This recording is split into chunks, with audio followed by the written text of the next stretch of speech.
अस्सलामु अलैकुम वरहमतुल्लाहि वबरकातुहू। उम्मीद है कि आप तमाम खैर व आफियत से होंगे। आज की इस वीडियो के जरिए से एक गुप्त मसला हम आपको बतलाने वाले हैं। ये मसला अगरचे तहजीब के खिलाफ है, लेकिन वीडियो बनाने का मकसद भी यही है कि इस मसले के अंदर अक्सर नौजवान मुब्तला हैं और काफ़ी नौजवानों की तरफ से ये सवाल भी किया जाता है। तो आज की इस वीडियो के जरिए से हम आपको बतलाने वाले हैं कि इस तरह से बीवी से हम बिस्तर होना बिल्कुल हराम और नाजायज़ है। तो देखिए, मियाँ बीवी के रिश्ते को कुरान करीम ने बाइसे सुकून बतलाया है, बाइसे तस्कीन बतलाया है। बल्कि कुरान करीम ने यह फरमाया है, हुन्ना लिबासुल लकुम व अंतुम लिबासुल लहुन, कि वो तुम्हारे लिए लिबास है, यानी तुम्हारी बीवियां तुम्हारे लिए लिबास है और तुम उनके लिए लिबास हो, यानी वो तुम्हारे लिए बाइसे सुकून है, सुकून की चीज है और तुम उनके लिए सुकून की चीज हो। लेकिन बहुत सारे नौजवान अपनी बीवी से इस तरीके से हम बिस्तर होते हैं जिससे बीवी को भी काफी परेशानी होती है।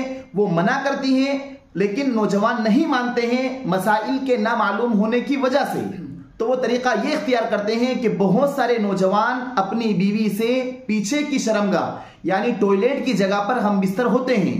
हालांकि बीवी मना करती है, उन्हें तकलीफ होती है, वो इनकार करती हैं, लेकिन उसके बावजूद भी बहुत सारे नौजवान नहीं मानते हैं। तो याद रखिए, बीवी के पीछे की शर्मगाह में हम बिस्तर होना ये बिल्कुल नाजायज और हराम है। हदीस शरीफ में आता है, हजरत अबू हुरैरा रज़ियल्लाहु ताला अन्हु इस हदीस के रावी हैं। वो फरमाते हैं कि क़ाल रसूलुल्लाह सल्लल्लाहु अलैहि वसल्लम मलऊनुन मन अता इम्राअतहु फी दुबुरिहा, यानी कि अल्लाह के नबी सल्लल्लाहु अलैहि वसल्लम ने इरशाद फरमाया कि ऐसा शख्स मलऊन है, ऐसे शख्स पर अल्लाह ताला की लानत है जो अपनी बीवी से पीछे की शर्मगाह में हम बिस्तरी करता हो।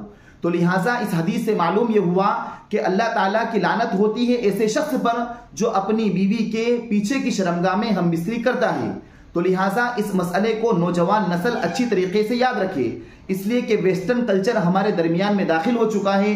बेहयाई और मोबाइल का जमाना बहुत आम हो चुका है। जिस तरह वेस्टर्न कल्चर के अंदर हम देखते हैं और हमारे पास इल्म की कमियां हैं, इल्म हमारे पास मौजूद नहीं है और ऐसे मसाइल हम उलमा से पूछने में शर्म महसूस करते हैं। तो लिहाजा वो तरीके जिसका हदीस शरीफ में हमें खास तौर पर मना फरमाया गया है, वो चीजें हमारे अंदर दाखिल हो चुकी है। तो लिहाजा हम इस मसले को अच्छी तरीके से याद रखें। बल्कि दूसरी हदीस शरीफ में अल्लाह के नबी सल्लल्लाहु अलैहि वसल्लम ये इरशाद फरमाते हैं कि ऐसे शख्स पर जो अपनी बीवी से पीछे की शर्मगाह में हम बिस्तरी करता है, अल्लाह ताला क़यामत के दिन नजर करम नहीं फरमाता है, करम की निगाह नहीं फरमाता है। तो लिहाजा हम इस मसले को अच्छी तरीके से याद रखें और इस चीज को बिल्कुल खत्म कर दें, इसलिए कि हम शरीयत को फॉलो करने वाले हैं, इस्लाम को मानने वाले हैं और जो चीज इस्लाम ने हमारे लिए हराम करार दी है उस चीज से हमें बाज रहना है। तो लिहाजा हम इस मसले को अच्छी तरीके से याद रखें कि बीवी की पीछे की शर्मगाह में हम बिस्तर होना ये बिल्कुल नाजायज है, इसलिए कि हम बिस्तर होने का जो रास्ता है वो बीवी के आगे की शर्मगाह यानी पेशाब की जगह है। तो सिर्फ हमें वहां पर हम बिस्तरी करने की इजाजत है। फिर हम उस जगह पर किसी भी तरीके से हम बिस्तरी कर सकते हैं, चाहे लेटाकर हम बिस्तरी करें, चाहे उल्टा लेटाकर हम बिस्तरी करें या चाहे खड़े होकर हम बिस्तरी करें। जिस तरीके से हम बिस्तर हो सकते हैं वो आगे की शर्मगाह में हो सकते हैं, लेकिन पीछे की शर्मगाह में हम बिस्तरी करना ये बिल्कुल नाजायज और हराम है। और ये मसला जो हमने आपके सामने पेश किया है ये मशहूर दारुल इफ्ता जामिया बिन्नूरी टाउन से लेकर हमने आपके सामने पेश किया है।